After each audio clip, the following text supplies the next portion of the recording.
हिंदी। कल पढ़ क्या रहे थे? क्लाइमेटोलॉजी में क्या पढ़े थे? कोई दिक्कत है आपको?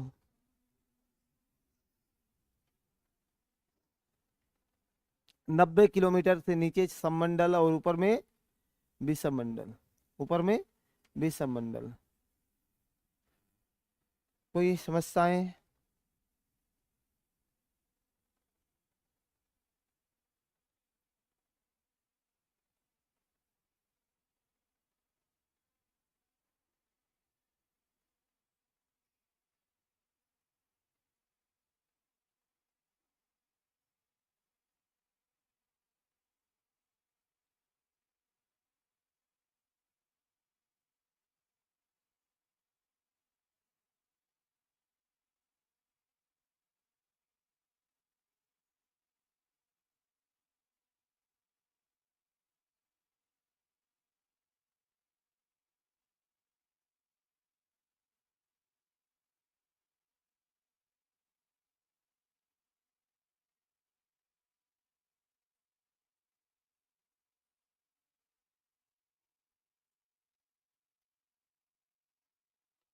कहाँ इतना लेट आ रहे हैं आप लोग ये?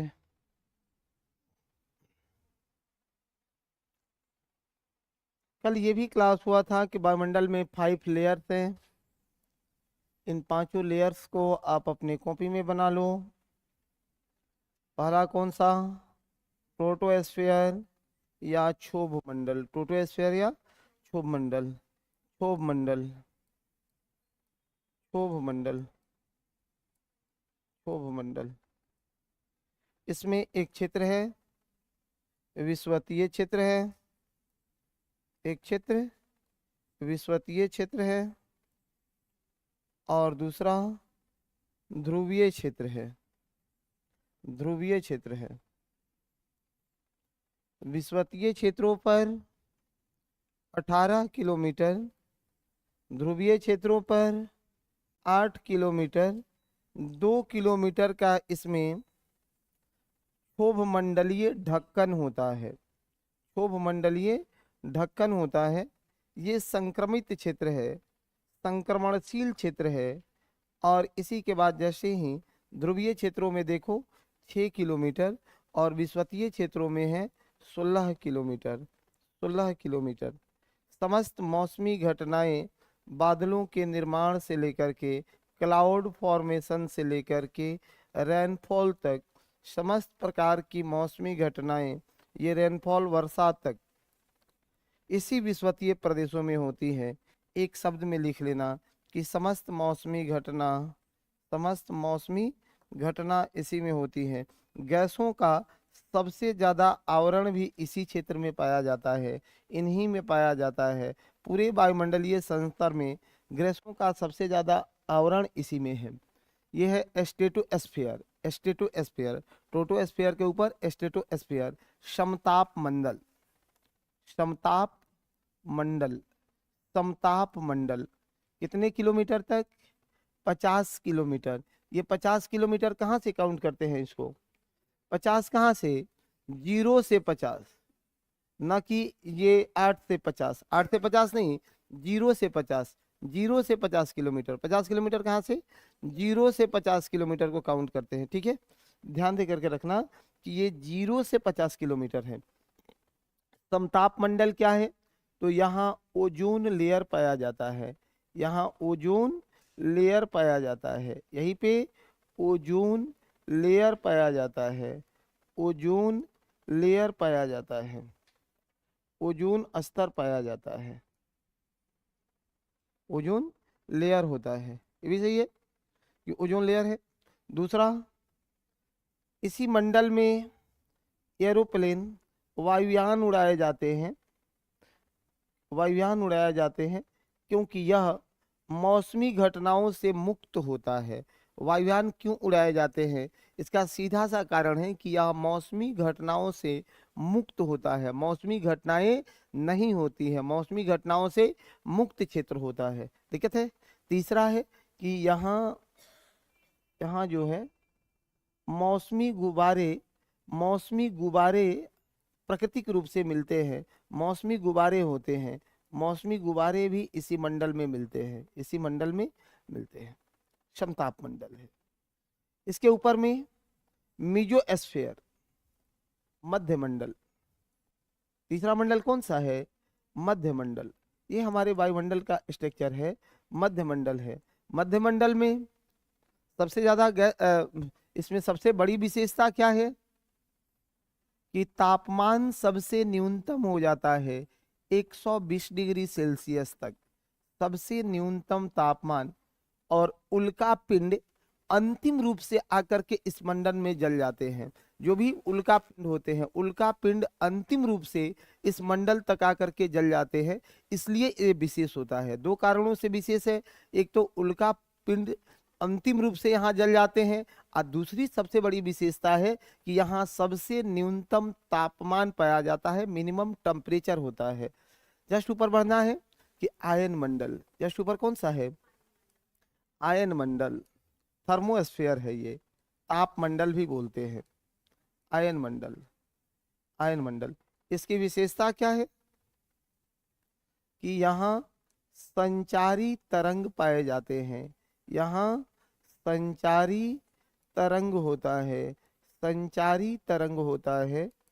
और यहीं पर उल्का पिंड, यहीं पर उल्का पिंड अक्सर जलते हैं। ये संचारी तरंगों से ही हमारे इलेक्ट्रॉनिक डिवाइस काम करते हैं। जो भी इलेक्ट्रॉनिक डिवाइस है, मोबाइल है, टेलीविज़न है, ये इलेक्ट्रॉनिक डिवाइस इससे संचालित होते हैं, डिवाइस इसी से संचालित होते हैं। जबकि सबसे ऊपर में एक्सोस्फीयर है, एक्सोस्फीयर है। और एक्सोस्फीयर की सबसे बड़ी विशेषता क्या है सर? कि यहाँ वायुमंडल विरल है, बहुत सघन वायुमंडल नहीं है, थोड़ा विरल टाइप का वायुमंडल है। और यहाँ ग्रेविटी भी कम होने लगता है, जिस ग्रेविटी के कम होने के कारण यहाँ जितने भी कृत्रिम सैटेलाइट है, वो कृत्रिम सैटेलाइट को यहीं पर स्टेबल किया जाता है, यानी उपग्रहों को प्रक्षेपित किया जाता है, उपग्रहों को प्रक्षेपित करते हैं।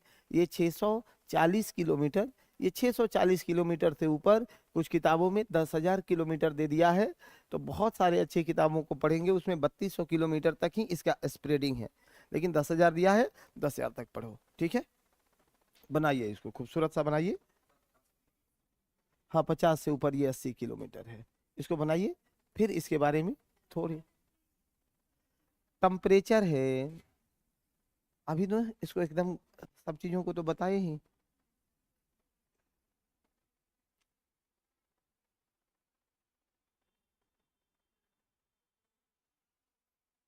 आए,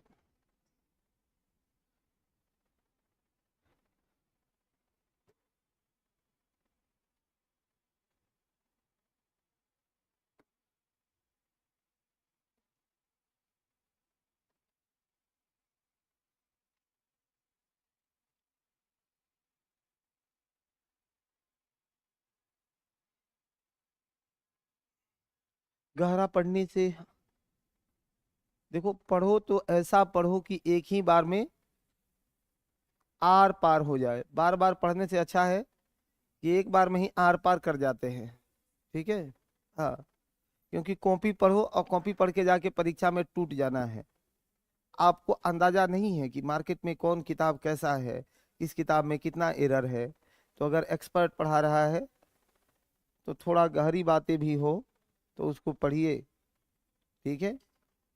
2024 तक मास्टर बनना आसान है, 2025 से मास्टर बनना आसान नहीं रहेगा। हाँ, 24 तक आसान है, 25 से आसान नहीं रहेगा। हम लोग भी 10,000 रुपया लेंगे, क्या बोलिए जी? अब आसान नहीं रहेगा। हाँ, इस साल तो थोड़ा कम बेस में चल गया, अगले बार से आसान नहीं रहेगा।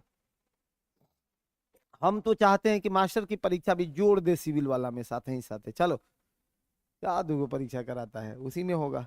कम से कम पीजीटी वाले को जोड़ दे। हाँ, पीजीटी वाला को जोड़ देना चाहिए कि रखो। है, तो आपको जितना हम पढ़ा दिए इतना अधिकारी बनने के लिए पर्याप्त है। थोड़ा सा अपनी पंख को फैलाइए, अपनी हौसला को एक बार बुलंद करिए। फॉर्म आ रहा है जून को, 27 जून को, 17वीं बीपीएससी का। 27 जून के उस फॉर्म को भरिए और जा करके परीक्षा में कहर बरसा दीजिए। हाँ, 50 किलोमीटर। जीरो से, सब जीरो से है, सब जीरो से है मेरे भाई। ये जीरो से ही है, ये जीरो से, ये जीरो, ये जीरो, सब जीरो से है, सब जीरो से ही है, सब जीरो से ही है। मौसमी गुब्बारा है, एक ओजोन परत है, मौसमी गुब्बारे हैं, ओजोन परत है। ओजोन परत किस मंडल में होता है? समताप मंडल में। एरोप्लेन कहाँ उड़ाया जाता है? अभी क्वेश्चन नहीं पूछा जाता है। ज्यादा खुश नहीं होना है। आया है? हाँ, गलती से ये पेपर आ गया होगा। आ, हाँ, तीनों इसी से आ गया है।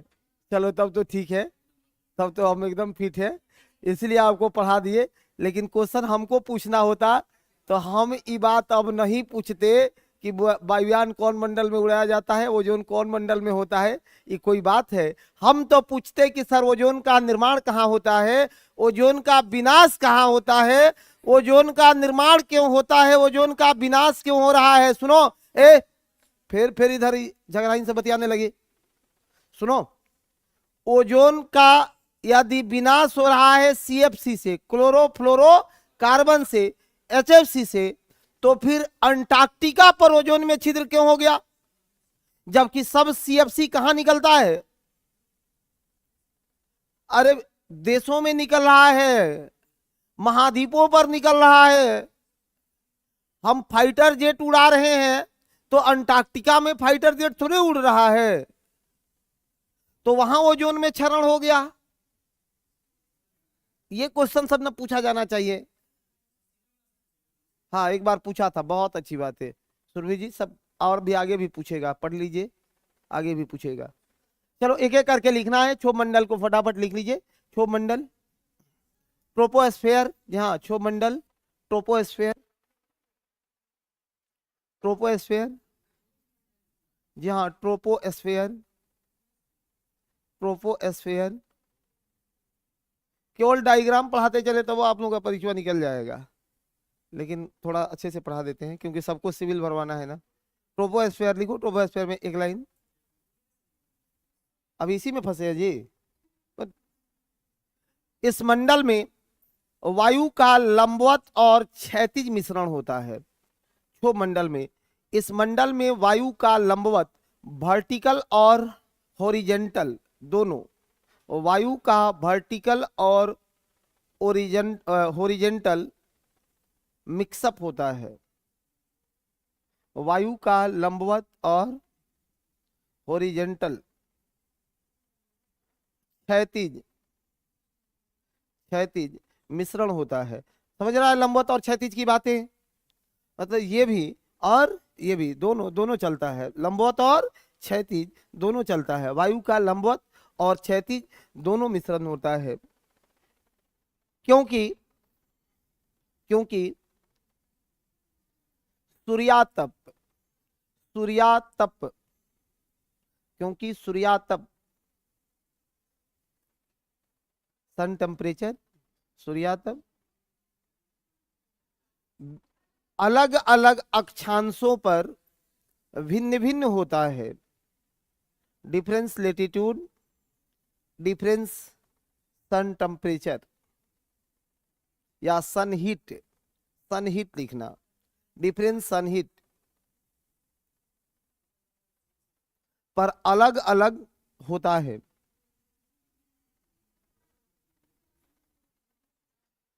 इसमें सबसे बड़ी विशेषता क्या है कि ऊंचाई के साथ तापमान में कमी आती है।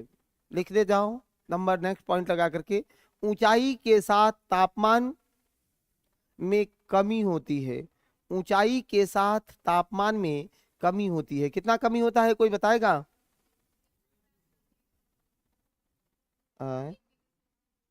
165 मीटर में 1 डिग्री सेल्सियस, निश्चित रूप से। तो 1 किलोमीटर में कितना डिग्री सेल्सियस, परीक्षा में वो पूछ देगा। 165 सब किताब में लिखा है ना। तो पूछेगा कि क्षोभ मंडल में 1 किलोमीटर में कितने डिग्री सेल्सियस तापमान की कमी होगी। 1.6 से कौन मैथ बनेले बड़ा तू होता रहा, बुलाई है या लाइव में का हम।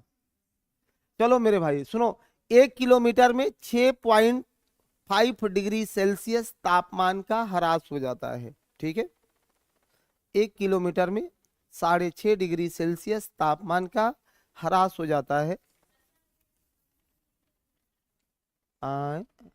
165 मीटर में 1 डिग्री सेल्सियस। इसका कारण क्या है, इसका कारण क्या है? क्षोभ मंडल में जो तापमान डिक्रीज कर रहा है, इस तापमान ह्रास का कारण क्या है? महिषासुर का वध ऐसे ही नहीं होगा, सब चीज पकड़ना पड़ेगा।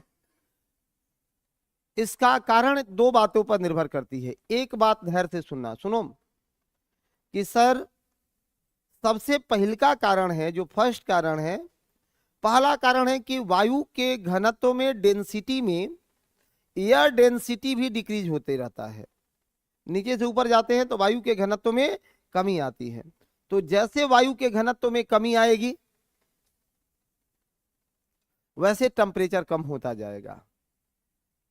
दूसरा, जो पृथ्वी का तापन है, जो पृथ्वी गर्म हो रही है, अर्थ हीटिंग है, यह अर्थ हीटिंग पार्थिव विकिरण का, पार्थिव रेज का कारण है। अर्थ हीटिंग किसका कारण है?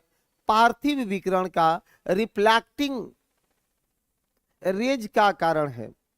जो लॉन्ग क्या बोलते हैं उसको, दीर्घ तरंगीय, दीर्घ तरंग बोलते हैं। अब ये अर्थ जो है हम लोगों का, अर्थ जो है ये सन से किस रूप में प्राप्त करता है? शॉर्ट, शॉर्ट या लघु तरंग, शॉर्ट वेव प्राप्त करता है। रिफ्लेक्ट क्या करता है? ये लॉन्ग वेव, ये लॉन्ग वेव प्राप्त करता है, जो है रिटर्न करता है। दीर्घ तरंग को रिटर्न करता है, दीर्घ तरंग को रिटर्न करता है। सुनो, तो हमारा वायुमंडल का तापन किससे होता है? शॉर्ट वाले से कि लॉन्ग वाले से? ये लॉन्ग वाले से होता है। तो जैसे ही यहां से पृथ्वी पर से वो ऊपर की ओर जाएंगे तो जहां वायु का घनत्व ज्यादा होगा ना, वहां उफस करके कुछ देर रुके रहेंगे वहीं पर, फिर धीमे धीमे रास्ते मिलेगा तो आगे बढ़ाएंगे। जैसे ऊपर जाएंगे रास्ता फ्री मिलेगा, गाड़ी चाप देते हैं, नहीं चला देते हो क्या? अरे सीधी बात है, वहां तापमान कम हो जाता है। ये कारण है वायुमंडल के, क्षोभ मंडल में तापमान ह्रास दर का। नेक्स्ट लिखना है समताप मंडल या ओजोन मंडल। नेक्स्ट लिखो समताप मंडल को, समताप मंडल को। आए हाँ, स्ट्रेटोस्फेयर, स्ट्रेटोस्फेयर, समताप मंडल को।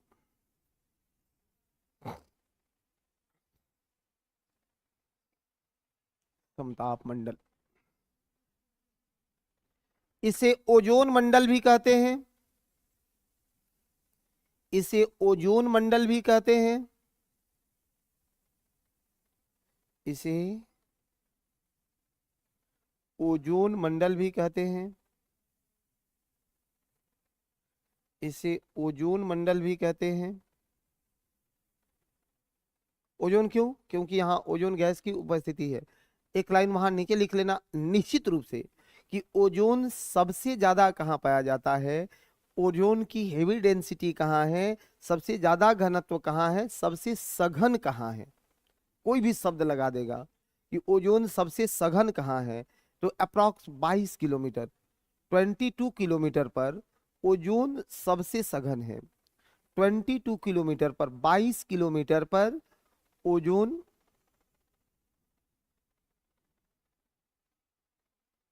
ओजोन निश्चित रूप से। ऑनलाइन वाले आप लोग बहुत बढ़िया पढ़ लो, बहुत अच्छा पढ़ लो, आपके साथ हैं हम, ठीक है, थोड़ा मेहनत करना है। क्या लिख रहे थे? हाँ, ओजोन सबसे सघन है, कितना पर? 22 किलोमीटर। सबसे ज्यादा सघन कितने किलोमीटर पर? 22 किलोमीटर पर है। आ? नहीं, हाँ डेंसिटी हेवी है, बहुत अच्छी बात है, हेवी डेंसिटी है, घनत्व तो उच्च है, सघन का वही होता है। अब सुनो, ओजोन का निर्माण और विनाश आपको हमने पिछले क्लास में पढ़ा दिया है। ये कौन सा, क्या बोलते हैं इसको? Chapman cycle. क्या बोलते हैं? Chapman cycle. Chapman cycle, Chapman cycle क्या है? कि ओजोन का जो फॉर्मेशन है, ओजोन जो फॉर्म होता है, ओजोन फॉर्म होता है, इसका निर्माण होता है। तो निर्माण कहाँ होता है? विषुवतीय प्रदेशों में। कहाँ निर्माण होता है? विषुवतीय प्रदेशों में, जो है इक्वेटर रीजन्स में, इक्वेटर रीजन्स में। जबकि इसका विनाश होता है, ये समाप्त होता है, देश करता है कहाँ? ध्रुवीय प्रदेशों में, ध्रुवीय प्रदेशों में, ध्रुवीय प्रदेशों में। कैसे इसका निर्माण होता है? तो जब ऑक्सीजन O2 नवजात ऑक्सीजन से अभिक्रिया करे, ऑक्सीजन जो है बना देता है क्या? O3 बना लेता है, ये O3 बना लेता है। इसके लिए चाहिए क्या? यूवी रेज, यूवी रेज, सूर्य की पारावैंगनी अल्ट्रावायलेट किरणें। यहाँ आकर के फिर O3 जो है ये टूट जाता है, किसमें? O2 प्लस O में। क्यों टूट जाता है? क्योंकि यहाँ यूवी रेज अनुपस्थित हो जाता है, अब्सेंट कर जाता है, यहाँ यूवी रेज अनुपस्थित हो जाता है, अनुपस्थित हो जाता है। तो जैसे यूवी रेज अनुपस्थित होगा, ये ब्रेक होकर के फिर से ऑक्सीजन और नवजात ऑक्सीजन बन जाएगा। ये पूरा जो साइकिल है, यही साइकिल चैपमैन साइकिल कहलाता है, चैपमैन साइकिल कहलाता है। दिक्कत है? ठीक है, एक बार और। ओजोन का रासायनिक सूत्र O3 होता है। ओजोन एक ग्रीन हाउस गैस है, ओजोन एक ग्रीन हाउस गैस है, ये भी याद रखना है कि ओजोन एक ग्रीन हाउस गैस है। ग्रीन हाउस गैस की सबसे बड़ी विशेषता क्या है? कि उसमें तापन का गुण होगा, वो किसी भी चीज को गर्म कर सकता है, हीटिंग पावर होगा, वो ग्रीन हाउस गैस होंगे। ओजोन का निर्माण होता कहाँ है? तो विषुवतीय क्षेत्रों में होता है, विषुवतीय क्षेत्रों में, जहां सूर्य की अल्ट्रावायलेट पारावैंगनी किरणें हमेशा प्राप्त होती है, वहीं उस पारावैंगनी किरणों के उपस्थिति में ऑक्सीजन नवजात ऑक्सीजन से अभिक्रिया करता है और ओजोन का निर्माण करता है, ओजोन फॉर्म करता है। यहां से विषुवतीय 0 डिग्री से पृथ्वी का कोरियोलिस बल के साथ साथ पछुआ पवने इसे धकेल करके ध्रुवों तक पहुंचाती है, ध्रुवों तक पहुंचाती है। और ध्रुवों पर सूर्य की पारावैंगनी किरणें प्राप्त नहीं होती है, क्योंकि वहां 6 महीने की रातें हो जाएगा।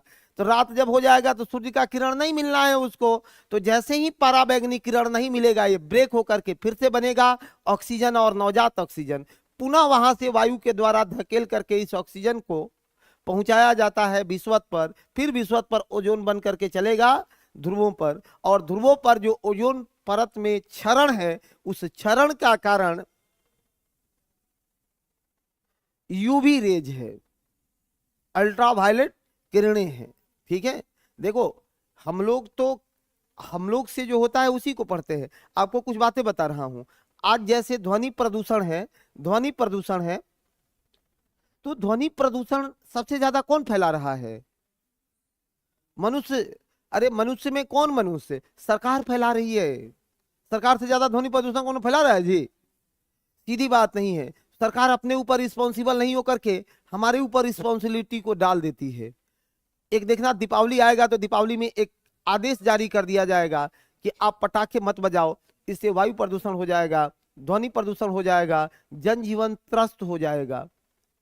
पता चला एक पड़ोसी का बच्चा जो शरारती है, वो लगा अनाधुन एटम बम फोड़ने दीपावली को। एक पड़ोसी वाली ने पेपर में पढ़ा था, अपने बच्चे को समझा दिया कि देखो सरकार का गाइडलाइन है, पटाखा नहीं खरीदना है। उसका बच्चा चिप्स बॉय मान गया, पटाखा नहीं खरीदा। अब वो जितना बजता है उतने बार बालकोनी में आती है और बुदबुदाना शुरू करेगी कि इन्हीं सब के चलते ये हालात है कि मानव का जीना मुश्किल हो चुका है।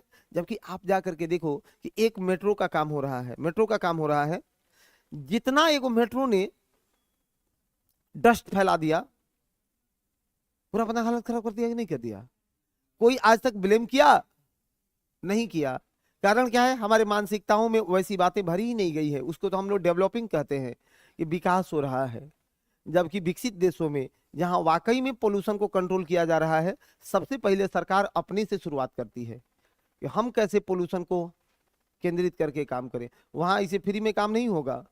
वहां सबसे पहले काम होगा कि कैसे एयर पोल्यूशन को कंट्रोल किया जाए, कैसे ध्वनि प्रदूषण को कम से कम किया जाए, मशीनों का ज़्यादा उपयोग करके, और फटाफट वो लोग काम करना शुरू करेंगे। और हमारे यहाँ तो जनता है, जनता मालिक है।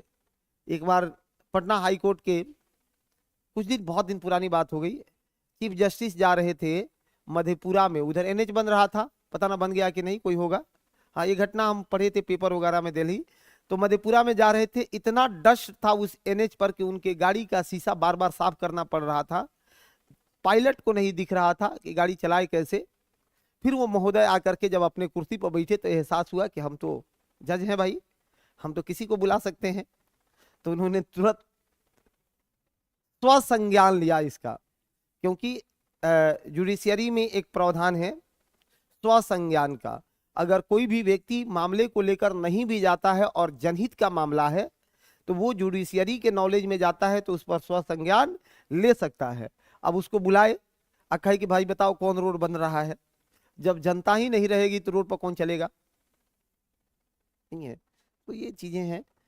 इसी तरह ये ओजोन की बातें हो रही है। सुनो, ओजोन, ओजोन सबसे ज्यादा किस चीज से ओजोन में क्षरण है?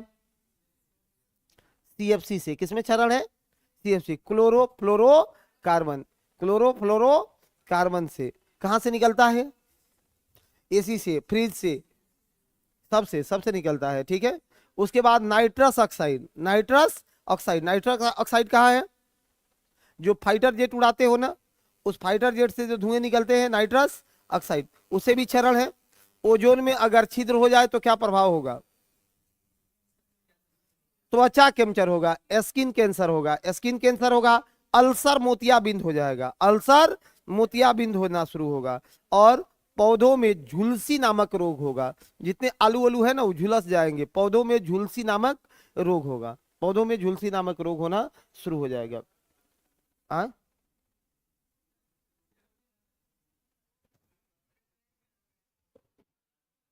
हाँ, हाँ, तो हम तो बताइए दिए हैं आपको कि अंटार्कटिका में छिद्र हुआ है। तो धीरे धीरे अब जो है कंप्लीट नहीं हुआ है। पूरे विश्व के साइंटिस्ट, स्पेस डिपार्टमेंट उस पर काम कर रहा है कि अंटार्कटिका में कैसे ओजोन परत के उस छिद्र को पुनः रिकवर किया जाए। और यही हमारी कोशिश है कि एक ही समय रिकवर होगा जब हम वैश्विक तापन को कम करेंगे, वैश्विक तापन को कम करेंगे, ग्रीन हाउस गैसेज को कम करेंगे, ग्रीन हाउस गैसेज को कम करेंगे, वो छिद्र भर जाएगा। और वैश्विक तापन अभी 2 डिग्री सेल्सियस से ऊपर चल रहा है। इसको कंट्रोल करके 1.5 डिग्री सेल्सियस पर हमें लाने की प्रयास है। वो थोड़ी और गहरी चली जाएगी तो आगे बढ़ जाओ, नहीं तो कहाँ।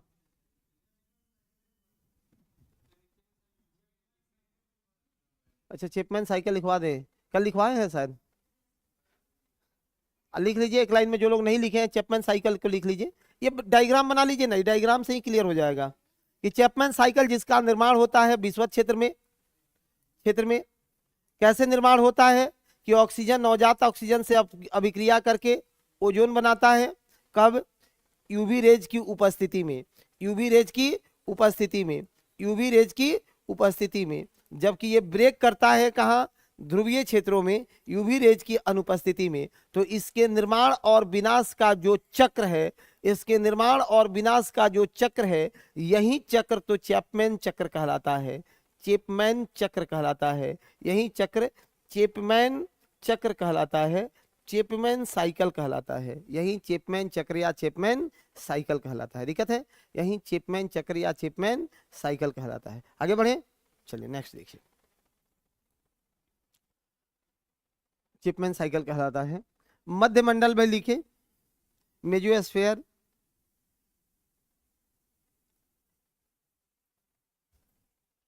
मध्यमंडल, मेसोस्फीयर, मेसोस्फीयर, मेसोस्फीयर में 2 बातें, एक लिख लेना कि न्यूनतम तापमान, मिनिमम टेम्परेचर, न्यूनतम तापमान, मिनिमम टेम्परेचर। दूसरा क्या होगा? न्यूनतम तापमान। दूसरा सबसे बड़ी विशेषता है इस क्षेत्र की, रात्रि में चमकने वाले बादल दिखते हैं। रात्रि में चमकने वाला बादल दिखता है।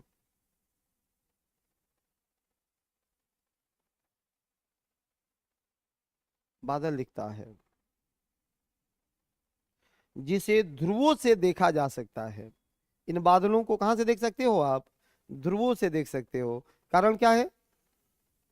हाँ, ध्रुवों से पारदर्शिता बनी रहती है, इसलिए वहां से देखा जा सकता है इन बादलों को। रात्रि में चमकने वाला बादल दिखता है। ये बादल क्या है? पोल्यूशन है। यही पोल्यूशन अंतिम रूप से जाकर के मध्य मंडल में एक लेयर बनाना शुरू कर देता है। ठीक है, इसके ऊपर थर्मोस्फेयर या तापन मंडल या आयन मंडल, थर्मोस्फेयर, तापन मंडल या आयन मंडल। जी हाँ, लिखना ही है, खत्म करिए 2 मिनट में। आए? हाँ हाँ, ध्रुवों पर जाकर के देख सकते हैं मेरे दोस्त। अब तो आपको पढ़ाए हैं ना तो क्यों पढ़ाते? ठीक है, चमकता हुआ दिखेगा, वहां से स्टार की तरह दिखेगा। ठीक है। हम्म। बादल, बादल है ये, आयन मंडल के बादल है जो आपको स्टार की तरह चमकते दिखेंगे ध्रुवों से। आयन मंडल, थर्मोस्फेयर या तापमान मंडल। जी हाँ, आयन मंडल। देखो यहाँ 2 लेयर पढ़ना इंपॉर्टेंट है, मिनिमम 2 लेयर पढ़ के आप जाना कि इस मंडल में जैसे अभी पढ़ाए थे ना कि संचारी वेव्स पाए जाते हैं, संचारी तरंगे होती हैं। संचारी तरंगे जहां से सुनो हम अपने इलेक्ट्रॉनिक डिवाइस को संचालित कर पा रहे हैं। बचपन में मन में ऐसी खुरपाती बातें आती थी, तो लोग कहता था कि देखो ऊपर में जो है स्टेशन बनल है और वही स्टेशन से ही संचालित होता है। तो सोचते थे कि ये स्टेशन पर जाता कौन है और जाता कैसे है। तो बाद में थोड़ा समझ विकसित हुआ तो पता चला, अच्छा लगता है कि जैसे ट्रेन का गार्ड वार्ड होता है ना जो चलाता है, वैसे ही कोई होगा ऊपर में जो चला रहा होगा। कितना मजा का नौकरी है उस सब का। बाद में पता चला कि ना, ऐसा नहीं है। वो बहुत समय बाद पता चला कि ये जो संचारी तरंगे हैं, ये संचारी तरंगे यहाँ आयनीकृत होती हैं और जो भी वेव्स जाता है इसे टकरा करके फिर से रिफ्लेक्ट हो जाता है, परावर्तित हो जाता है, रिफ्लेक्ट हो जाता है, वहां रहता नहीं है। नहीं तो बहुत खतरा होता। इको जो ऊपर नहीं जाता है, भगवान से बचा देता है, नहीं है? नहीं तो बहुत भोजपुरी वाला सबको भगवान खींच दिए रहते अपने यहाँ। ये शंकर जी को भांग से हटा के पुदीना पिला दिया, सब है कि नहीं है? वो बर्दाश्त करते। हम कहते हैं कि ये आयन मंडल नहीं होता तो आपको बर्बाद कर दिए जाते भगवान। वो खींच लेते कि तुम हम जो है क्या खाते हैं तो क्या बुलाता है। आओ इधर बोर्ड पर रहो। यहाँ एक ई लेयर होता है और एक एफ लेयर होता है, इसको जरूर पढ़ लेना है। एक ई लेयर होता है, एक एफ लेयर होता है। ई लेयर नाइट्रोजन गैस के आयनीकृत होने से इसका निर्माण हुआ है। ई गैस का निर्माण कैसे हुआ? ई लेयर का निर्माण नाइट्रोजन गैस के आयनीकृत होने से ई लेयर का फॉर्मेशन हुआ है, ई लेयर का निर्माण हुआ है। दिक्कत है? क्वेश्चन गजब का पूछेगा अगर जिस दिन पूछ दिया, यहां से हवा नहीं लगने देगा। नाइट्रोजन गैस के आयनीकृत होने से हुआ है। ठीक है, ई लेयर का निर्माण नाइट्रोजन गैस के आयनीकृत होने से हुआ है। यह दिन में सशक्त होता है। यह दिन में सशक्त होता है। कब मजबूत रहता है भाई? दिन में मजबूत होता है। यह दिन में मजबूत होता है। यह दिन में सशक्त होता है, दिन में मजबूत होता है। ठीक है, यह दिन में सशक्त होता है। यही कारण है कि रेडियो कभी बजाया है तुम लोग? नहीं बजाया है? वो बैंड वाला शॉर्ट मीडियम। हाँ, तो दिन में जो है वो मीडियम वाला चलते रहता है, मतलब पटना चल जाएगा कि हम पटना के आकाशवाणी केंद्र से बोल रही हूँ, ये चल जाएगा। लेकिन बीबीसी नहीं चलेगा। ये दिन में बीबीसी चलता है? नहीं चलेगा। कारण क्या है बीबीसी नहीं चलता है तो? हाँ, ये जो है ई लेयर जो है ये सशक्त रहता है दिन में, और ई लेयर सशक्त होने के कारण, मजबूत होने के कारण, स्ट्रांग होने के कारण दिन में लघु संचारी तरंगे एक्टिव रहती हैं, दीर्घ संचारी तरंगे कमजोर पड़ जाती है। लिख लो एक शब्द उसी में, जिससे लघु दूरी की संचार सेवाएं संभव होती है। जिससे, जी हाँ, इसी में लघु दूरी की, शॉर्ट शॉर्ट डिस्टेंस की संचार सेवाएं संचालित होती है। संचार सेवाएं संचालित होती है, लघु दूरी की संचार सेवाएं संचालित होती है। सब लोग ठीक हो? किसी को आपत्ति है? नहीं है? देखो, मैं पढ़ाने आता हूं तो ये सोच के आता हूं कि आप क्या पढ़े होंगे। अब मैं उन्हीं चीजों को नहीं पढ़ाऊंगा जो बहुत उलूर जुलूर किताबों में आपको मिल जाता है। आप उसको तो घर पे पढ़िए रहे हो ना, तो वो मजबूत नहीं रहेगा, कमजोर रहेगा, सनसनाएगा। ठीक है। हाँ, नेक्स्ट नेक्स्ट दूसरा लिख लेना है एफ लेयर। दूसरा लिख लेना है एफ लेयर। एफ लेयर, दूसरा कौन सा लेयर? F layer. आयनीकृत गैस, चाहे ऑक्सीजन गैस के, ऑक्सीजन गैस के, ऑक्सीजन के, ऑक्सीजन के आयनीकृत होने से बनता है। आयनीकृत होने से बनता है।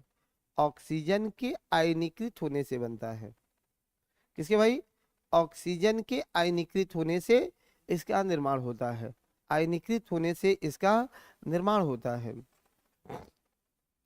शॉर्ट रेडियो वेव को परावर्तित करता है। शॉर्ट रेडियो वेव को परावर्तित करता है ये। शॉर्ट रेडियो वेव को परावर्तित करता है। हाँ, रिफ्लेक्ट करता है, बहुत अच्छी बात है। शॉर्ट रेडियो वेव को रिफ्लेक्ट करता है, जिससे जिससे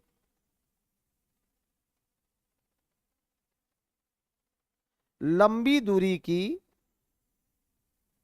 जिससे लंबी दूरी की संचार सेवाएं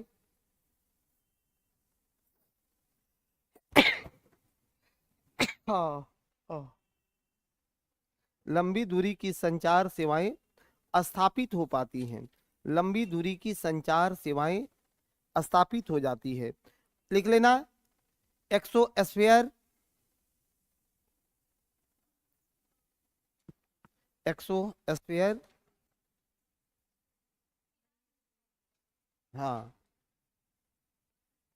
एक्सोस्फेयर बहिर्मंडल। बहिर्मंडल, बहिर्मंडल, बहिर्मंडल की सबसे बड़ी विशेषता क्या है? यहाँ एक तो आर्टिफिशियल सैटेलाइट, कृत्रिम उपग्रह स्थापित किए जाते हैं। कारण क्या है कि यहाँ ग्रेविटी और वायु दोनों कम होता है। ग्रेविटी लो होने लगता है, ग्रेविटी यानी गुरुत्वाकर्षण कम होने लगता है। गुरुत्वाकर्षण कम होने लगता है। यही कारण है कि यहाँ गुरुत्वाकर्षण कम होने लगता है। यही कारण है कि यहाँ क्या करते हैं?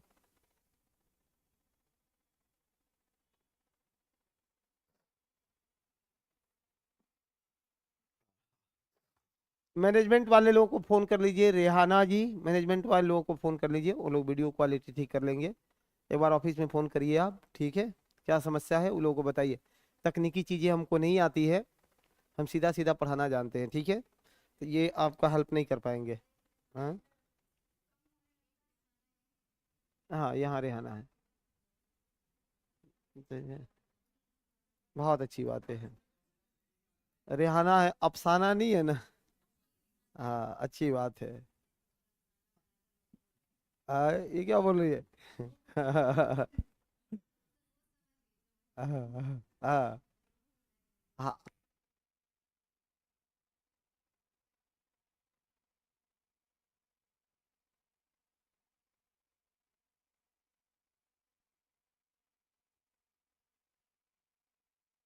अच्छा अच्छी बात है।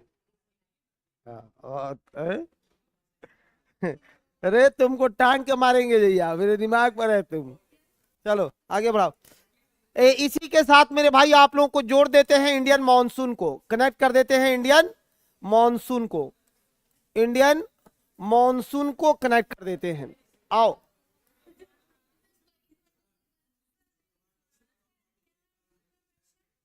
यही कारण है कि यहाँ कृत्रिम उपग्रहों को स्थापित किया जाता है, कृत्रिम उपग्रहों को स्थापित किया जाता है।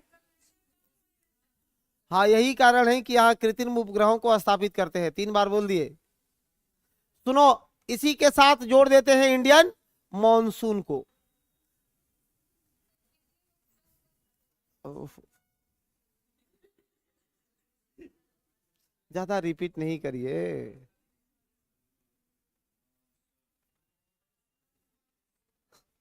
यही कारण है ना कि बड़े लोगों को पढ़ाने का हमने सेलेक्ट किया, नहीं तो छोटा सबको नहीं पढ़ाते।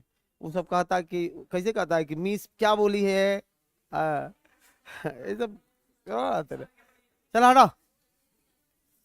इंडियन मॉनसून पर बात करेंगे आपसे।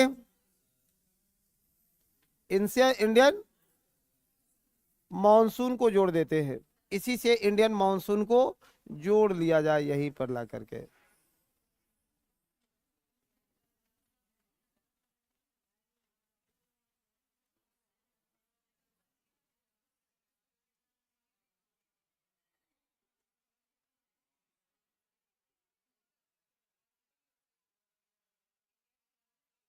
इंडियन मॉनसून को,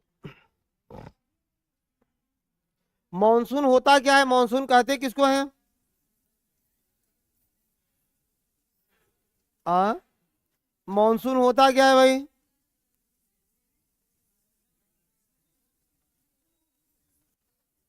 दिक्कत हो जाएगा।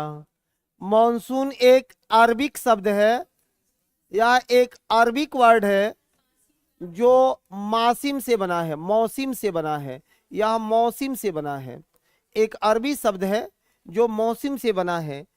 एक शब्द में सीखना कि वायु का, पवन का जो विपरीत प्रवाह हो वही मॉनसून है। विपरीत प्रवाह ही मॉनसून है। वायु का विपरीत प्रवाह मॉनसून है। किस शब्द से बना है? मौसिम शब्द से बना है। यह मौसिम एक अरबी शब्द है और इसी अरबिक शब्द से मॉनसून का निर्माण हुआ है। इसी अरबिक शब्द से मॉनसून का निर्माण हुआ है।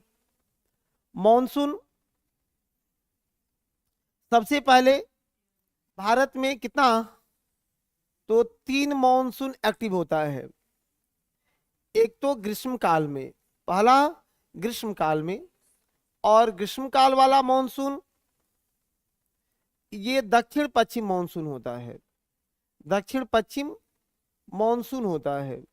दक्षिण पश्चिम monsoon, south west monsoon, south west monsoon. दूसरा पश्चिमी विक्षोभ, पश्चिमी विक्षोभ, ये जेट जेट मॉनसून है, जेट स्टीम है। और तीसरा नॉर्थ ईस्ट यानी उत्तर पूर्वी मॉनसून, उत्तर पूर्वी मॉनसून, ये तीसरा एक्टिव होता है। तीनों कब कब कहां कहां और कैसे कैसे एक्टिव होते हैं एक बार फिगर में बना लेना और दूसरी बार लैंग्वेज में लिख लेना, ठीक है। भारत में मॉनसून सबसे पहले कहाँ एक्टिव है? देखो 25 मई को सबसे पहले अंडमान तटों से टकराता है। 25 मई को सबसे पहले अंडमान से, 25 मई को अंडमान से, 25 मई को सबसे पहले अंडमान से, 25 मई को अंडमान से, ठीक है। 25 मई को अंडमान से, लेकिन वो मॉनसूनी हवाएं मुख्य भूमि पर नहीं आ पाती हैं। यही कारण है कि उसको हम लोग ऊपर की ला करके कनेक्ट नहीं करते हैं। लेकिन सीधे क्वेश्चन पूछा जाए कि मॉनसून की पहली टक्कर कहाँ होती है, तो अंडमान पर होता है और 25 मई को ही हो जाता है। अंडमान निकोबार पता है आपको ना, भारत का एक केंद्र शासित प्रदेश, जिसको हमने कितने भागों में बांटा है?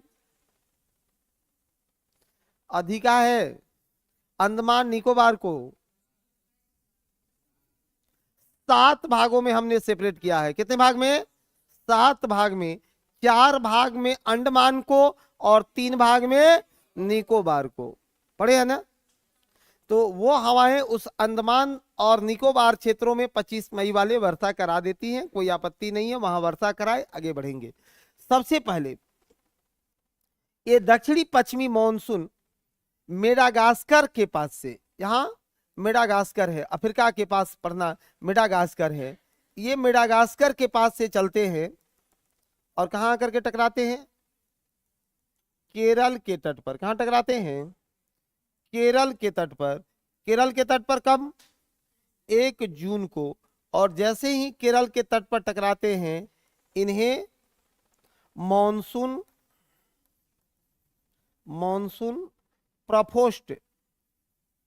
प्रफोस्ट या अंग्रेजी में लिखना मॉनसून ब्लास्ट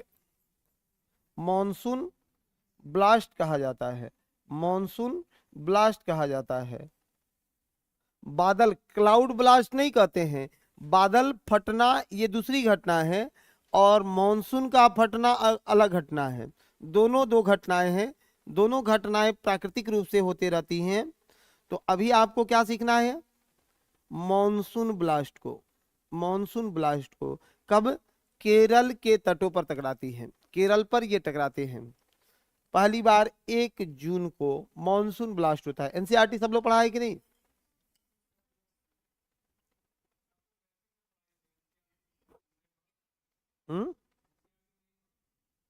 नहीं पढ़ पा रहे हैं? क्यों? खुद से पढ़ना है ना एनसीईआरटी को।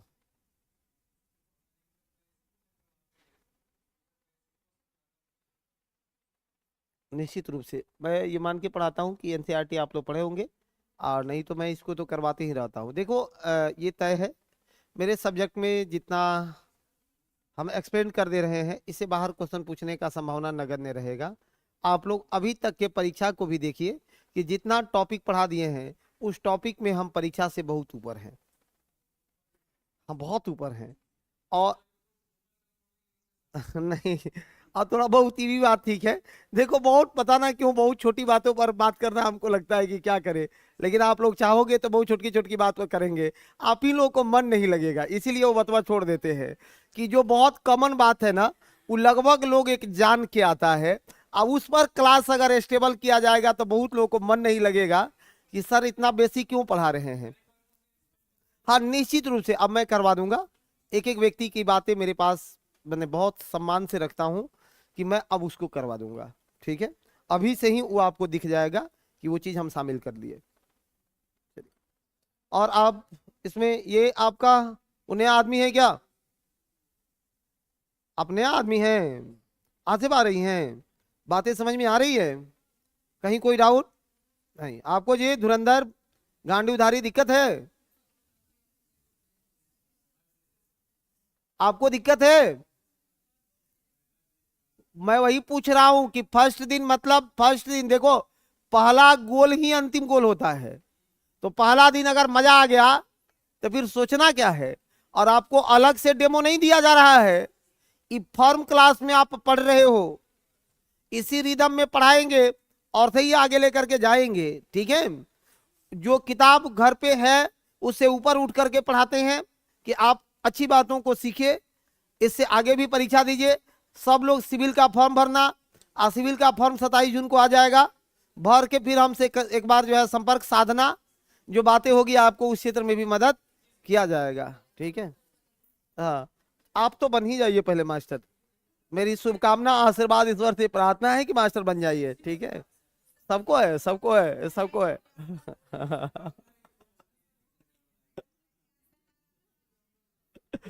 चलो ठीक है।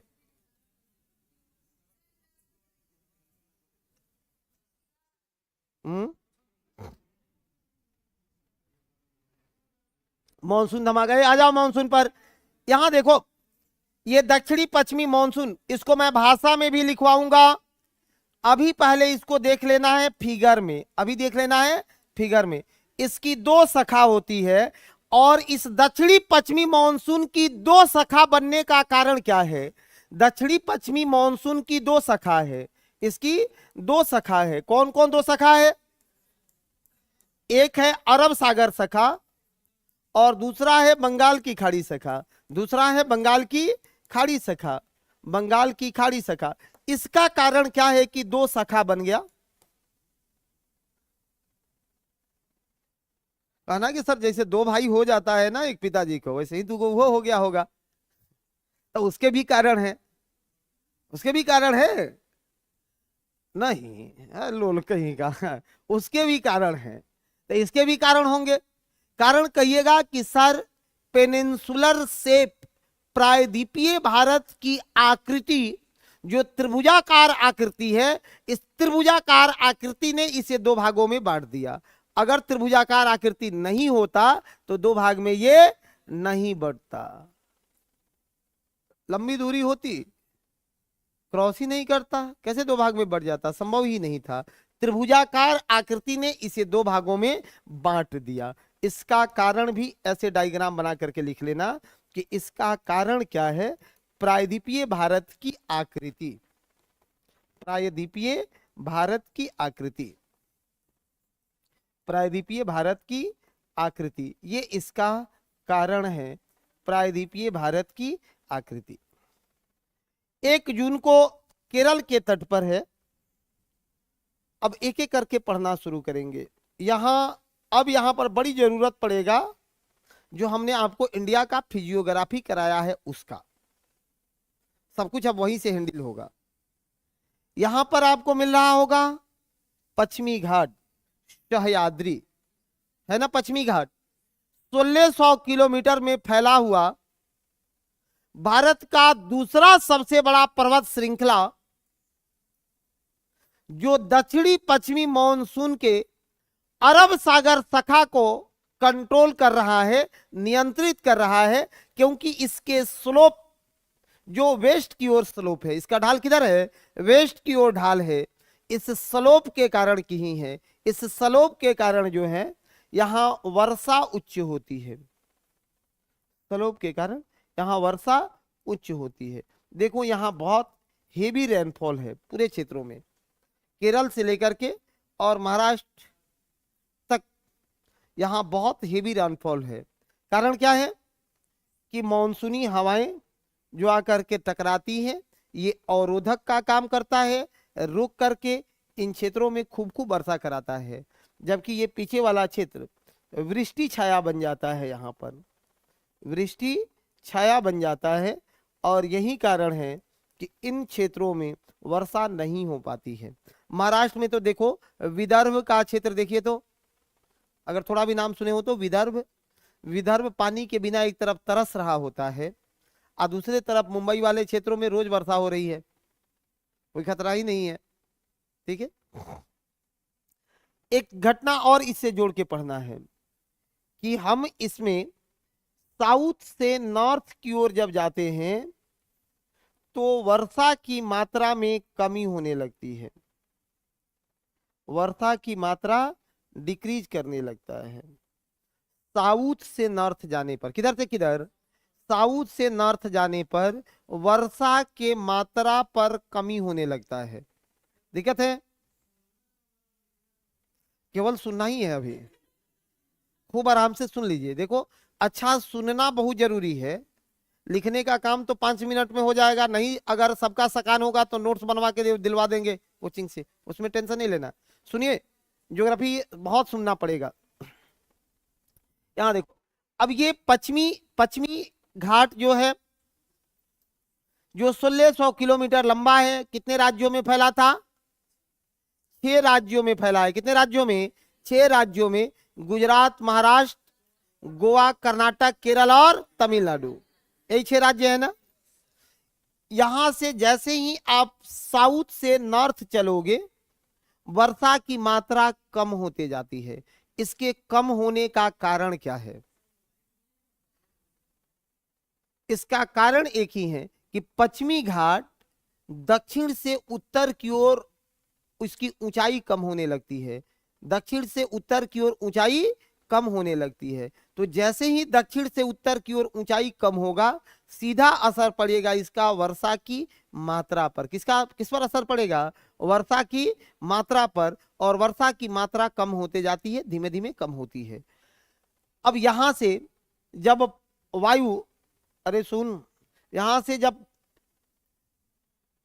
इस सह्याद्री से, पश्चिमी घाट से हवाएं जब आगे बढ़ती हैं, तो गुजरात में यहां आपको पढ़ाए हैं फिजियोग्राफी में मांडवी हिल्स और गिर हिल्स। मांडवी हिल्स और गिर हिल्स, ये दोनों पवन के रास्ते में आ जाता है। उस हवा के विंड के, मॉनसूनी विंड के रास्ते में आ जाता है मांडवी और गिर। तो गुजरात के इस मांडवी और गिर दोनों से टकरा करके गुजरात के उस क्षेत्र में वह वर्षा करा देता है। और यहां जैसे ही टक्कर होगा कि एक शाखा इधर आके प्रवेश करेगा। बोर्ड पर बने रहो, सब बात बोर्ड पर सीख लेना है। ये सतपुरा है और यहां विंध्यन है।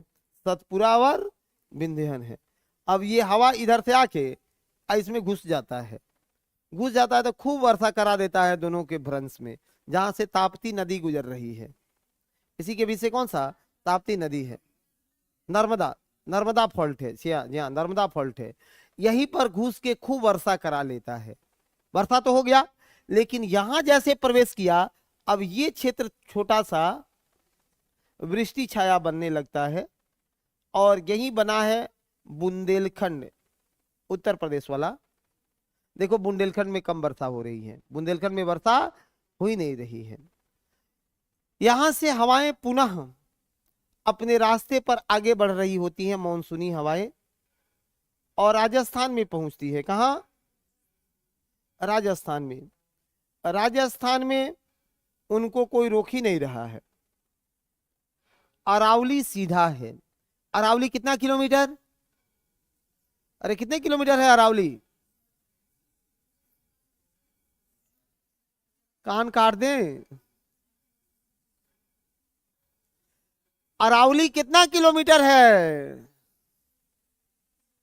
बाबू आप मोबाइल पे क्या कर रहे हैं? धुरंधर मत करिए मेरे भाई। TRE3 देना है ना? जिसको जिसको TRE3 देना है मोबाइल जमा करवा दो यहाँ। फिर कहेगा कि सर आपका यूट्यूब कैसे करेंगे? नहीं है? हाँ तो कोई बात नहीं, यूट्यूब के नाम पर तुम लोग शोषण करो, चलेगा है कि नहीं है? हाँ, शोषण ना हो रहा है, अच्छी बात है।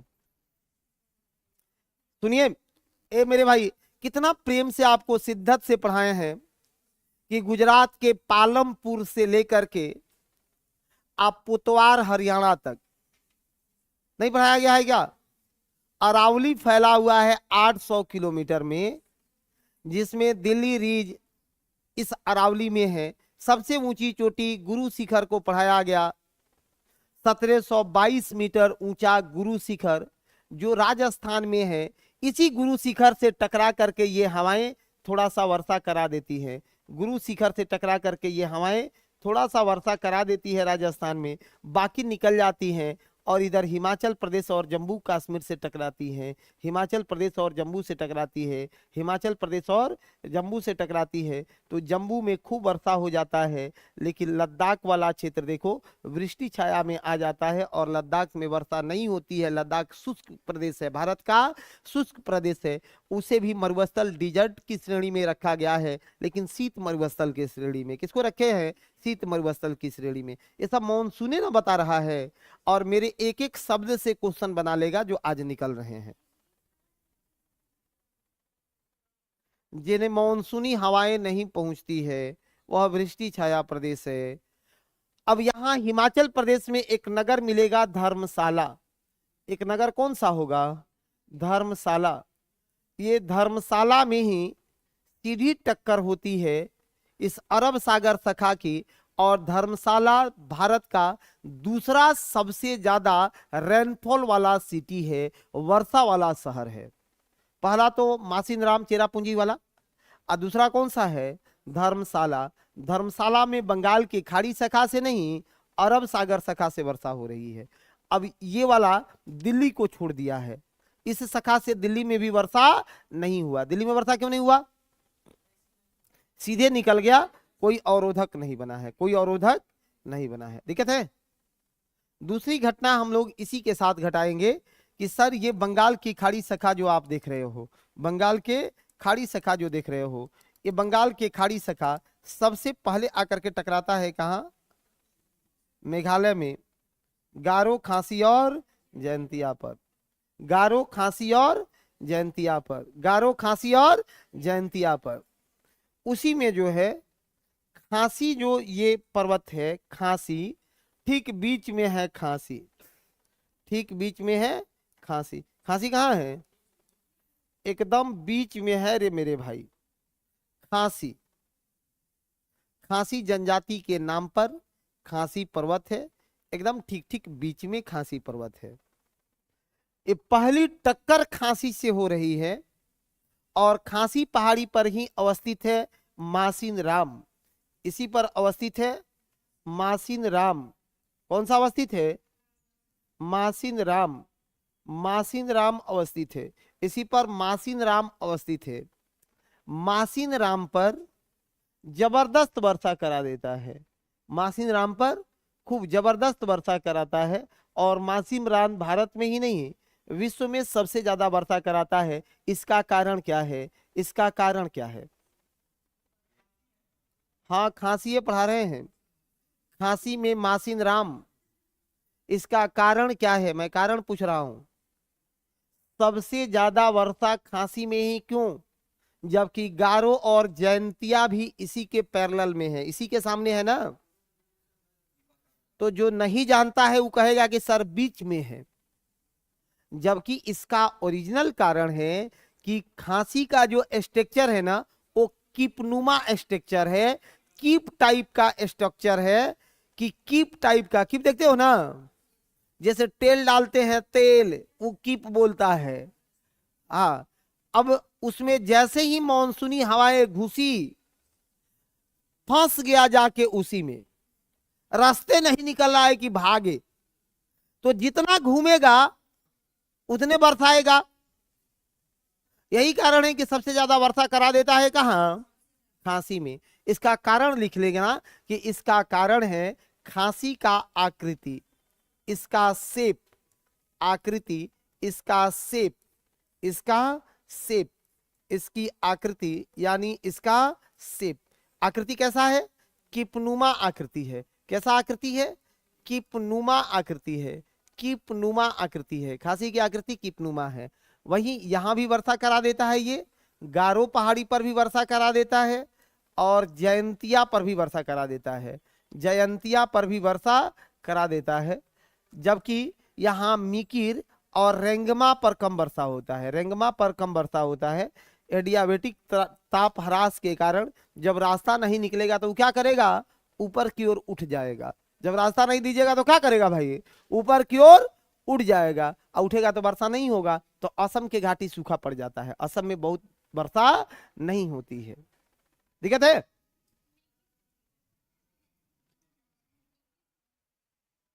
हाँ, हल्की फुल्की वर्षा होती है, रेंगमा पर तो वर्षा ही नहीं है। ठीक है, आगे बढ़िए। मैं एक बात को 4-5 बार बोल रहा हूं कि आप लोग रिपीट कम करेंगे। मैं ज्यादा बार बोल रहा हूं ना।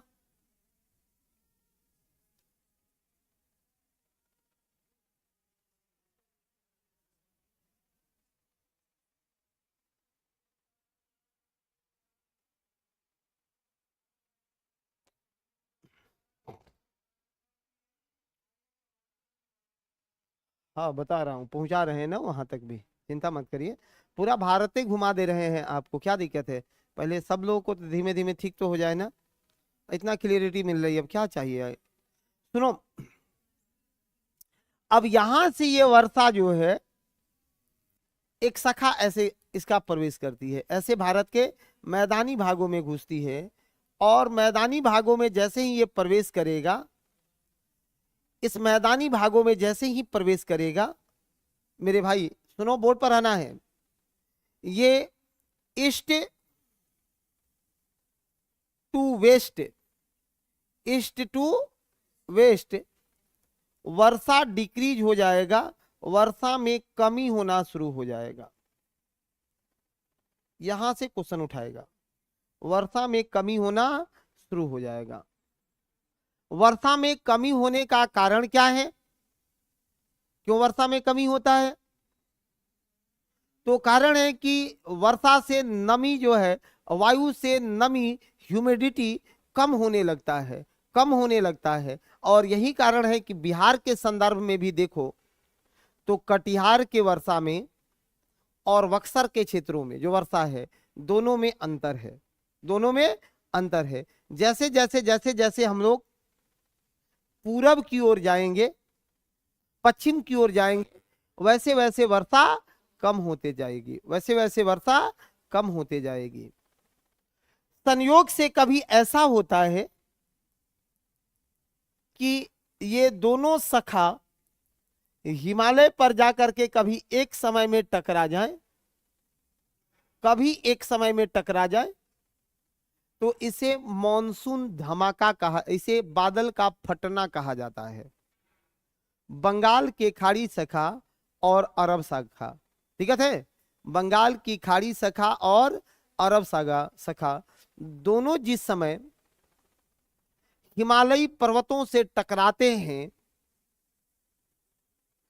तो उस टक्कर का परिणाम होगा कि सामान्य से बहुत अधिक वर्षा वहां हो जाएगी, और इसी को बादल का फटना कहते हैं।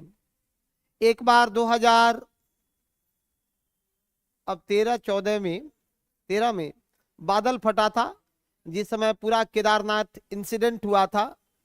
बिहार के कुछ मंत्री उस समय बच गए थे, पता ना बाबा कहाँ थे, है कि नहीं है? अच्छा, बॉडीगार्ड लापता हो गया। अब जो भी घटनाएं हुई है कोई बात नहीं है। सुनो मेरे भाई सुनो, ये बादल फटना है, ये दिल्ली तक वर्षा करा देता है। इसे कहां तक वर्षा होता है? दिल्ली तक। एक और बाउंड्री खींचना है कि कहां तक वर्षा करा लेता है? दिल्ली तक। दिल्ली तक इससे खूब खूब वर्षा होगा, दिल्ली तक खूब वर्षा होगा। दिल्ली के बाद में से ये भी वर्षा नहीं कराता है। कारण क्या है कि दिल्ली के बाद वर्षा नहीं होने का कारण क्या है? दिल्ली के बाद वर्षा क्यों नहीं कराता है? क्योंकि इसमें नमी की कमी हो जाती है, नमी की कमी हो जाती है, नमी का कमी हो जाता है। दिक्कत है, इसमें नमी कम हो जाता है, तो वायु तो रहती है लेकिन वर्षा नहीं होती है। वायु तो होती है लेकिन वर्षा नहीं होती है, वायु होती है, वर्षाएं नहीं होती है। अब जो क्षेत्र बचे हैं हमारे पास, ये इससे प्रभावित तो क्षेत्र हैं ही। उत्तरी पूर्वी मानसून से भी वर्षा होता है और पश्चिमी विक्षोभ से भी वर्षा होता है। तो इस स्लाइड में तो इसी में इतना बात लिख दिए हैं कि अब कंफ्यूजन हो रहा होगा।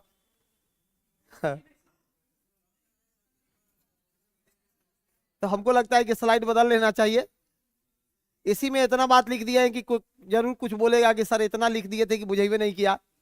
तो कोई बात नहीं, जितना बात इसमें लिखे हैं बहुत पर्याप्त बातें हैं। इसमें आप लोगों को अगर फिगर बना के लिखना हो तो लिख लीजिए ना एक बार। वर्षा की मात्रा तो सीधे सीधे कारक है कि वो नमी का प्रतिफल है, और दूसरी क्या है कि मॉनसून कैसा बनेगा, इस साल वर्षा कैसी होगी, ये तय करता है। हमारे यहां एक एलिनीनो प्रभाव भी है। पेरू के तट पर जो गर्म स्थिति बनता है वहां से भी ये तय होता है कि वर्षा कितना होगा। ठीक है, हमने जो बताया है अभी बस ये वर्षा का क्षेत्र है कि कहां किससे वर्षा हो रही है। ठीक है, और मॉनसून का फॉर्मेशन तय करेगा कि यदि मानसून मजबूत बन रहा है, स्ट्रांग बन रहा है, सशक्त बन रहा है, तो वर्षा उच्च होगी, और नहीं तो वर्षा कम होगा। इसी में एकदम समय एक शब्द आता है मॉनसून विच्छेद। नाम सुने हैं क्या कभी? बता रहा हूं, जितना क्वेश्चन है आप कर लीजिए। सुनिए, मॉनसून विच्छेद एक सेकंड रुक जाओ। मॉनसून विच्छेद एक शब्द आता है कि मॉनसून विच्छेद किसको बोलते हैं। मॉनसून विच्छेद होता है कि जैसे मॉनसून पीरियड में बारिश तो हो रही है, बीच में 5 दिन 7 दिन बारिश नहीं हुआ, उस घटना को मॉनसून विच्छेद बोला जाता है। अब बताइए आपका क्वेश्चन लिया जाए।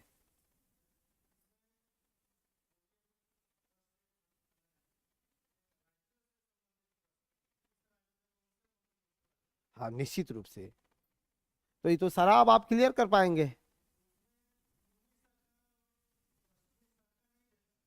तो ये सीधे सीधे दक्षिणी पश्चिमी मानसून हुआ। ये पूर्वी शाखा और पश्चिमी शाखा तो हम ज्यादा एक्सपेंड कर दिए ना, ये दोनों शाखा है किसके, दक्षिणी पश्चिमी मानसून के। वहां बोर्ड पर लिखा गया है 3 मानसून, हमने कहीं कोना में भी लिखा होगा कि दक्षिणी पश्चिमी मानसून, पश्चिमी विक्षोभ और उत्तर पूर्वी मानसून। तो अभी तो हमने आपको एक पढ़ाया है मेरे भाई, अभी तो हमने आपको कितना पढ़ाया है, एक पढ़ाया है। पूरा भारत इस एक से पकड़ाएगा नहीं पकड़ाएगा।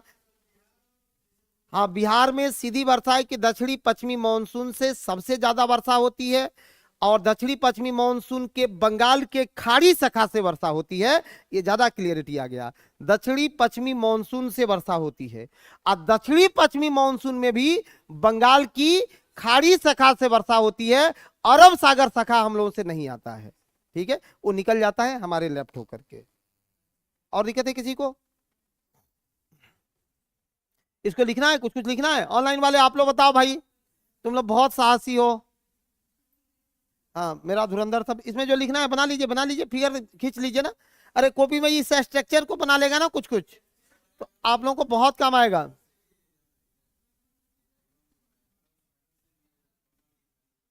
जी हाँ, यहां से हिंद महासागर से देखो कैसे कट रहा है, तो सब बात लिखवाइए दी। अभी डेट भी इसमें भरेंगे ना, आगे समय आने दीजिए कि कै तारीख को कहां कहां मानसून होता है। आप साथ दोगे तो ज्यादा गहरा पढ़ा देंगे ना, कि सब डेट डेट भर देंगे ना कि एक को कहां होता है। इसमें आईटी सीजेड भी बनाएंगे ना, बिना आईटी सीजेड के वर्षा होगा नहीं होगा। अगर आईटी सीजेड अगर छोड़ दिया जाए तो इंटर ट्रॉपिकल कन्वर्जन जोन की अगर सिचुएशन नहीं हो तो वर्षा होगा ही नहीं। तो इसमें आईटी सीजेड भी बनाना है ना। हाँ वाह बहुत बढ़िया, पंडित जी बियाह में देखिए ओकरा के ये कहा सर आप भी सच बोल रहे हैं। ठीक है, लेट आता है, अपराधी आदमी है तुम।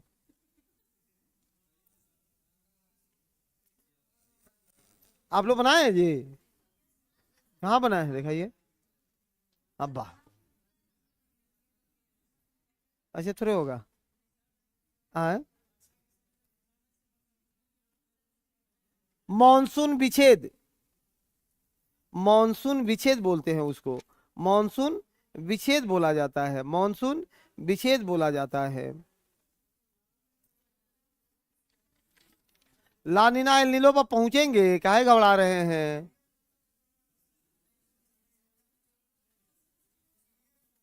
पीडीएफ कोचिंग वाले से बात कर लीजिएगा ना, ब्रजेश जी भेज देंगे, पीडीएफ ब्रजेश जी भेज देंगे।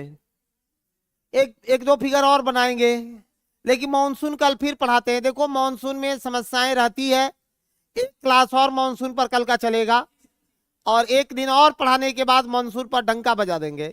फिर मानसून में आपको मेरे कॉपी के सिवा कुछ नहीं देखना है, केवल कॉपी को देखिए और परीक्षा में जाके बरस जाइए, क्वेश्चन नहीं छूटेगा। ठीक है, हम तो सोच रहे थे यूट्यूब पर भी सबको पढ़ा दे, फ्री में इस देश की सेवा करें, लेकिन टाइम ही नहीं मिल रहा है, क्या करें। मैनेजमेंट हमको रोकता नहीं है, लेकिन सोच रहे थे कि जैसे हिस्ट्री पढ़ाई एक दिन, तो मन किया कि लगातार पढ़ाए। लड़का बहुत इंटरेस्टेड था, और ही बढ़ा दें, जानबे करते हैं बेचैनी रहती। दिनवा में टाइम ही नहीं मिल रहा है, दिक्कत ये। पहले दिन में फ्री रहते थे तो पढ़ा देते थे, अब दिन में टाइम ही नहीं मिल रहा है। तो रोज नहीं चल रहा तो ऑप्शन चल रहा है रे। अब तो अपराधी आदमी है ये। एक और आपको छोटा सा पढ़ा देते हैं, पश्चिमी विक्षोभ। एक छोटा सा पढ़ा देते हैं पश्चिमी विक्षोभ। पश्चिमी विक्षोभ क्या है कि ये पश्चिमी विक्षोभ जेट, जेट भी कहलाता है, जेट विक्षोभ भी कहलाता है, जेट स्ट्रीम भी है, जेट धारा है, जेट धारा है। अब जेठ धारा से स्पेशल एक टॉपिक पढ़ना है जेठ धारा पर। ये जेठ धाराओं की खोज किसने किया था? रॉबसी ने। किसने किया था? रॉबसी ने। द्वितीय विश्व युद्ध के समय उन्होंने कहा कि देखो आसमान में कुछ ऐसा तो मिला है सर जो बहुत तगड़े वेलोसिटी की है, बहुत लंबा होता है, 3200 किलोमीटर लंबा होता है, वेलोसिटी 300-400 किलोमीटर प्रति घंटा तक होती है उन पवनों की, विसर्पित रूप से चलते हैं, इतनी सशक्त हैं। होगे कि हमको एहसास नहीं होता है, तो ये चलते हैं ऊपर, क्षुभ सीमा से ऊपर जाइएगा वहां तो ना पता चलेगा। वायुयान में कभी बैठिएगा ना तो वहां जेट पवनों से बचा के चलाया जाता है। कहीं छोटा सा उसका टेलर कास्टिंग भी मिलेगा तो ऊपर में हिलाता है, तो आपको लगेगा ऊपर काहे का हिल रहा है रे, यहाँ कौन रोड है कि जर्किन लग रहा है लेकिन वहां भी लगता है, झटके लगते हैं वहां पर। और वो झटके किसके हैं?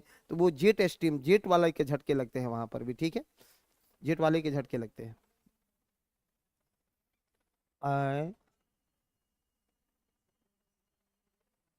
हाँ, एक कितना अच्छा बात बोल रहा है कि क्षोभ से जाइएगा ना।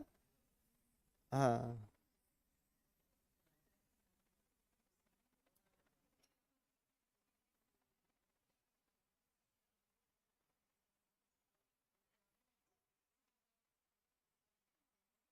ठीक है, सुनिए, बोर्ड पर रहिए।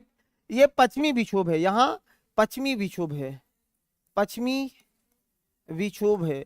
और पश्चिमी विक्षोभ जो बनता कहाँ है? भूमध्य सागर में। कहाँ बनता है? जी हाँ, भूमध्य सागर में। ये बनता कहाँ है? भूमध्य सागर में। भूमध्य सागर से जेट हवाओं के द्वारा इसे कहाँ फैलाया जाता है? ये भी याद रखिएगा, शीतकालीन वर्षा है। कब की वर्षा है ये? जी हाँ, शीतकालीन वर्षा है, शीतकालीन वर्षा है। जेट पवनों के द्वारा इसे भारत तक पहुंचाया जाता है। रास्ते में काला सागर मिलता है, काला सागर से ये अपने में नमी को ग्रहण करता है, नमी को सोख लेता है, फिर भारत तक इसे पहुंचाया जाता है। और भारत में ये सबसे पहले पहाड़ी राज्यों से टकराते हैं। किसे टकराते हैं? पहाड़ी राज्यों से टकराते हैं। और देखो पहाड़ी राज्यों में ये लद्दाख, जम्मू, लद्दाख, जम्मू, हिमाचल, उत्तराखंड, पंजाब, इधर छोटा सा दिल्ली, पंजाब, यहाँ हरियाणा, पंजाब के बाद यहाँ इसी में हरियाणा बना लो, पंजाब, रुकिए कोई बात नहीं, पंजाब, यहाँ हरियाणा, पंजाब, हरियाणा, यहाँ बोर्ड पर रहिए। अब क्या है कि ये पहाड़ी राज्यों में, पहाड़ी राज्य में ये बर्फबारी कराते हैं। पहाड़ी राज्यों में बर्फबारी होती है इनसे, पहाड़ी राज्यों में बर्फबारी कराते हैं। और जो मैदानी राज्य हैं उन मैदानी राज्यों में ये जलबुंद गिराते हैं, वर्षा होती है, इनसे वर्षा होती है, जलबुंद वाली वर्षा होती है। मैदानी राज्यों में वर्षा होती है, मैदानी राज्यों में वर्षा होती है, दिक्कत है। और जो ये वर्षा है इसे अमावट कहा जाता है। मैदानी राज्यों में इसी वर्षा को अमावट कहते हैं। यह अमावट रबी फसल के लिए अमृत है, रबी फसल के लिए अमृत माना जाता है, रबी फसल के लिए इसे अमृत माना जाता है कि यही सबसे इंपॉर्टेंट रहा है। ये पश्चिमी विक्षोभ है, पश्चिमी विक्षोभ है। तो पश्चिमी विक्षोभ कब? शीतकालीन वर्षा है, शीतकालीन वर्षा है। कहाँ से बनता है? भूमध्य सागर से बनता है। पश्चिमी विक्षोभ बनता कहाँ से है? भूमध्य सागर से बनता है। पछुआ पवनों के द्वारा, जेट पवनों के द्वारा इसे भारत तक पहुंचाया जाता है। भारत के पहाड़ी राज्यों से टकरा करके लद्दाख, जम्मू कश्मीर, हिमाचल, उत्तराखंड में बर्फबारी कराता है, बर्फबारी कराता है, बर्फबारी कराता है। जबकि मैदानी राज्यों में यह जलबुंद के रूप में प्राप्त होता है, वर्षा प्राप्त होता है, जिस वर्षा को अमावट कहा जाता है। और ये अमावट रबी फसल के लिए अमृत है। बस इतनी बातें आती हैं तो आपको ज्यादा पढ़ने की कोई जरूरत नहीं है। आए, हाँ, अमावट को अमावट ही बोलते हैं, अमावट को मेरे भाई अमावट ही बोलते हैं।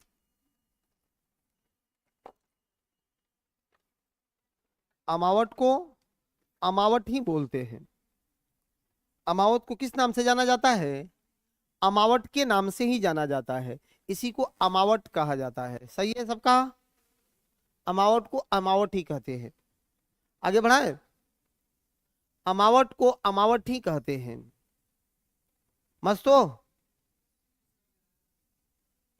अमावट को अमावट ही कहते हैं। आए? अब बहुत कम वर्षा होती है इससे, लेकिन बर्फबारी के लिए आवश्यक है। बड़ी इंपॉर्टेंट है पश्चिमी विक्षोभ। पश्चिमी विक्षोभ नहीं हो तो हमारे ग्लेशियरों का अस्तित्व धीरे धीरे खत्म हो जाएगा, छोटा हो जाएगा। है? और आप इधर इसको पंजाब, हरियाणा, पश्चिमी उत्तर प्रदेश के क्षेत्रों में देखोगे तो रबी के फसल पर सीधा असर पड़ेगा, खास करके गेहूं पर। ठीक है, उसके उत्पादकता में कमी आ जाएगी। नहीं नहीं, ये मौसम तमिलनाडु में नहीं है, ये खत्म हो गया वहीं पर। तमिलनाडु में दूसरा आएगा, वेट कर लीजिए 1 मिनट। ठीक है। हाँ हाँ, छोड़ दे, छोड़ दे क्या बजे से।